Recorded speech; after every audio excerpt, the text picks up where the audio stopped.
નમસ્કાર વિદ્યાર્થી મિત્રો, સ્વાગત છે તમારું આજના નવા વિડીયોમાં. અને આજના વિડીયોમાં આપણે 1784નો કાયદો કે જેને પિટ્સ ઇન્ડિયા એક્ટ કહેવામાં આવે છે તેના 25 મોસ્ટ આઈએમપી એમસીક્યુ જોવાના છે.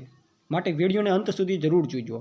અને જો તમે ચેનલ ઉપર નવા આવતા હોય તો ચેનલને પણ સબસ્ક્રાઇબ જરૂરથી કરી લેજો, જેથી આ ચેનલ પર તમને બંધારણના તમામ વિડીયો મળતા રહેવાના છે. તો હાલો અમે શરૂ કરીએ વિડીયોને. પહેલો પ્રશ્ન, 1784નો કાયદો કોણે પસાર કર્યો? તો બ્રિટિશ પાર્લામેન્ટે. ઓપ્શન એ જવાબ સાચો આવશે. બીજો પ્રશ્ન, 1784નો કાયદો કયા પ્રધાનમંત્રીના સમયમાં પસાર થયો? તો મિત્રો વિલિયમ પીટ ધ યંગર. તો અહીં ઓપ્શન બી જવાબ સાચો આવશે. ત્રીજો પ્રશ્ન, 1784નો કાયદો કયા નામે ઓળખાય છે?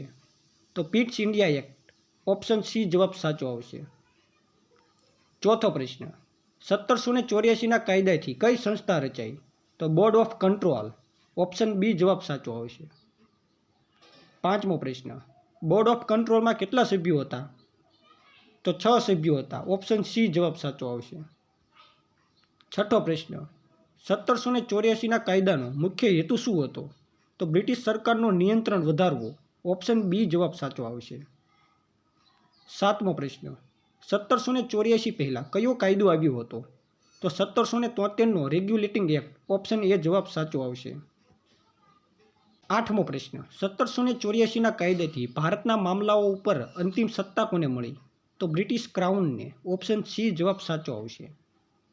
નવમો પ્રશ્ન, બોર્ડ ઓફ કંટ્રોલ કોને જવાબદાર હતું? તો બ્રિટિશ પાર્લામેન્ટને. ઓપ્શન બી જવાબ સાચો આવશે. 10મો પ્રશ્ન, 1784ના કાયદાથી ગવર્નર જનરલની કાઉન્સિલમાં કેટલા સભ્યો રાખવામાં આવ્યા? તો 3 સભ્યો. ઓપ્શન બી જવાબ સાચો આવશે. 11મો પ્રશ્ન, 1784નો કાયદો કયા દેશ દ્વારા પસાર થયો? તો બ્રિટન દ્વારા. ઓપ્શન બી જવાબ સાચો આવશે. 12મો પ્રશ્ન, 1784ના કાયદાથી કંપનીના રાજકીય કાર્યો પર કોનો નિયંત્રણ આવ્યો? તો બોર્ડ ઓફ કંટ્રોલનો. ઓપ્શન એ જવાબ સાચો આવશે. 13મો પ્રશ્ન, 1784ના કાયદાથી વ્યાપારિક કાર્યો કોના હાથમાં રહ્યા? તો ઈસ્ટ ઇન્ડિયા કંપનીના હાથમાં. ઓપ્શન સી જવાબ સાચો આવશે. 14મો પ્રશ્ન, 1784ના કાયદાથી કઈ પ્રણાલી શરૂ થઈ? તો દ્વિશાસન પ્રણાલી. ઓપ્શન એ જવાબ સાચો આવશે. 15મો પ્રશ્ન, દ્વિશાસનનો અર્થ શું છે? તો કંપની અને બ્રિટિશ સરકારનું સંયુક્ત શાસન. ઓપ્શન સી જવાબ સાચો આવશે. 16મો પ્રશ્ન, 1784ના કાયદા હેઠળ ભારતના સૈનિક અને વિદેશી મામલાઓ કોના નિયંત્રણમાં આવ્યા? તો બોર્ડ ઓફ કંટ્રોલના. ઓપ્શન બી જવાબ સાચો આવશે. 17મો પ્રશ્ન, 1784ના કાયદાનો સંબંધ કયા શાસન સાથે હતો? તો કંપની શાસન. ઓપ્શન બી જવાબ સાચો આવશે. 18મો પ્રશ્ન, 1784નો કાયદો કઈ સદીમાં પસાર થયો? તો 18મી સદી. ઓપ્શન સી જવાબ સાચો આવશે. 19મો પ્રશ્ન, 1784નો કાયદો કયા વર્ષમાં પસાર થયો? તો 1784ની સાલમાં. ઓપ્શન બી જવાબ સાચો આવશે. 20મો પ્રશ્ન, 1784ના કાયદાથી કંપનીના કાર્યો પર કોણ નજર રાખતું હતું? તો board of control. Option B જવાબ સાચો આવશે.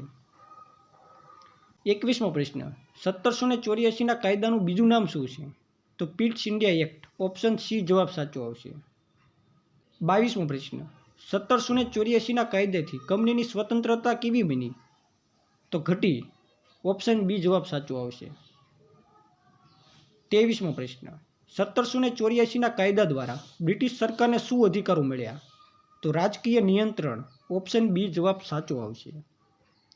24મો પ્રશ્ન, 1784ના કાયદા પછી કંપની કોના નિયંત્રણ હેઠળ આવી? તો બ્રિટિશ સરકારના. ઓપ્શન બી જવાબ સાચો આવશે. અને છેલ્લે 25મો પ્રશ્ન, 1784નો કાયદો કઈ સંસ્થાને વધુ શક્તિશાળી બનાવતો હતો? તો બોર્ડ ઓફ કંટ્રોલને. ઓપ્શન બી જવાબ સાચો આવશે. તો વિદ્યાર્થી મિત્રો, આ હતા બંધારણના 1784ના કાયદાના મહત્ત્વના 25 એમસીક્યુ. જો આ વિડીયો તમને ગમ્યો હોય તો વિડીયોને લાઇક કરી દેજો અને તમારા મિત્રો સાથે શેર પણ જરૂરથી કરી દેજો, જેથી તેમને પણ આ વિડીયો ઉપયોગી બને.